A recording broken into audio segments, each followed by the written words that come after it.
Good morning. How are you? Very well indeed. I want to talk to you about your polling side of things in a moment, but it wasn't really a surprise, was it, that when this bill got ping-ponged back to the House of Commons, those 10 amendments that were brought in by not just actually the Labour and Lib Dem and crossbench peers, but actually quite a few Tory peers as well, that they would be rejected by the Commons with a Tory majority still around the 60 mark.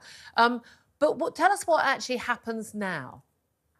Well, those votes mean that the bill now comes back to the Lords. We have debates and a vote or series of votes tomorrow. So it is likely that the Lords will restate their position. But ultimately, however many times the ping pong occurs, the view is, quite rightly, that the elected House has the final say, and therefore the Lords will concede in some form or another. But Labour have said that they're going to whip their peers to vote, across the board on these amendments again. But even if they do, because the Tories don't have a majority in the House of Lords, do you think it's likely that literally the same bills come back again? Or do you think some of them will fall by the wayside? I think some will fall by the wayside. There will be discussions to see if there is any room for compromise. But at the end of the day, it is likely, as you said, the Conservatives don't have a majority in the Lords. No one group has a majority in the Lords. And therefore, what will happen is that a combination of crossbenchers, Lib Dems, Labour, possibly some Tory peers, will reinstate some of those amendments and it'll go back to the Commons. And as I say, ultimately, it will be for the Commons to decide. And one of the things we have to bear in mind, Labour, thinking that it might be in government in the near future, won't want to protract the debates in the Lords because it would set a precedent if the Labour Party as a government were then introducing its own legislation. It would be in a position whereby the other parties, the Lib Dems, crossbenchers and the Conservatives could say, but when it came to the Rwanda Bill, you opposed or imposed amendments yet again 2, 3, 4 times. And they would face the same. And they could do the same. Well, I mean, the government has said these are wrecking amendments, and they include, attempts to water down the legislation and which is designed to prevent legal challenges, scuppering future deportation flights. So it's going to go ping pong, ping pong. We've already seen from the Commons leader Penny Mordaunt that they choose allotting very smaller and smaller amounts of time in the Commons to deal with this, making it really clear. Look, we want to get this through. Could be got through, in the best case scenario for the government before Easter. Best case scenario for getting those flights off the ground. We're told sometime in spring, but we're also told that apparently that goes all the way to mid-June for the government. I think most of us already think we're well into summer at that point. But there is there's a possibility of those flights absolutely, taking off within the foreseeable future. There is a complication because once the bill becomes law and it's an act, there is still the question of legal challenges in one form or another, and I'm sure that will happen. I was smiling when you were talking about spring going right through to the middle of June. I remember when I was in government in the department many years ago, we had a discussion as to what constituted autumn and winter. And yes. How the long winter nights must fly by in government. This is what they spend their time doing. Well, we understand from the Times that the Home Office has already identified 150 migrants out of the 5,641 eligible for removal who'll be the first ones to be sent. And they reckon they're the ones who pose the least risk of being able to mount a successful legal challenge. But even if it's not a successful legal challenge, it can still be an unsuccessful, very long-winded legal challenge. And that's the issue, isn't it?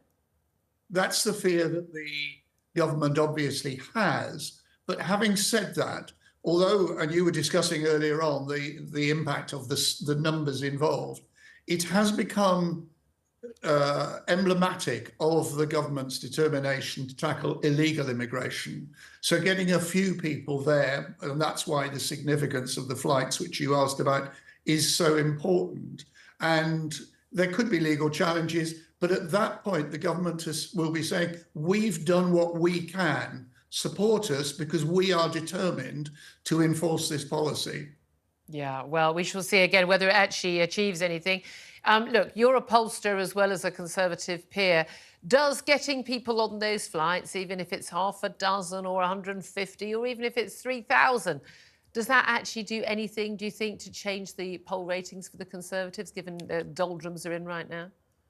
In itself, no, but what it does do is change slightly an attitude, because Rishi can say, as he can show with Northern Ireland, can he show with the economy, look, I'm getting things done, I am pursuing these matters, and therefore it's not in itself something that immediately affects the polls, but it affects people's perception of what the government can or can't achieve. In terms of what the government can or can't achieve, is there in all of your expertise as a pollster, any chance whatsoever of the Conservatives winning the next general election under Rishi Sunak's leadership? And is there a greater chance if another politician was in charge? There is absolutely no chance that a change in leadership would actually change the Conservative prospects. The public at large has taken a long time to get over the events of 2021, 2022, quite rightly. And for the Tory party to then turn around in 2024 and say you're going to change the leader, the public the response would be, we are having a laugh. Not only would the public in Britain take that view, but the worldwide public would take that view. If the poll ratings of a leader are markedly worse than of the party, there is a case for changing the leader. But the poll ratings of the Conservative Party are broadly the same as the poll ratings for the leader. And therefore, there's no benefit in changing. And there is a dramatic downside to it. What do you make of all the shenanigans we've seen in the papers over the last few days about a possible stalking horse candidate? You know, Penny Mordaunt has been touted as a candidate, even being put up by the right, even though she's very much seen as on the One Nation side of things. And, you know, she's been conspicuously silent. Her camp apparently are blaming either right-wingers for putting her up, the Downing Street for stirring things. What right-wingers apparently can't unite around their own candidate. What do you make of what is going on? Much exaggerated. There is a group of people who, as you just said, on one section, a very small section, who can't agree on what they actually want to do. So they're casting around one person after another, one plot after another. But it's a very, very small group of people. And as I say, actually, the stories are much exaggerated. Penny Mordaunt's made her comment. She's described it as nonsense. The sooner the party can move on and this small group can concentrate on other matters, the better for the Tory party, because that small group, are damaging the prospects of all the MPs. Even more than they already are. Lord Hayward, thank you so much, Robert. Thank you. Appreciate your time.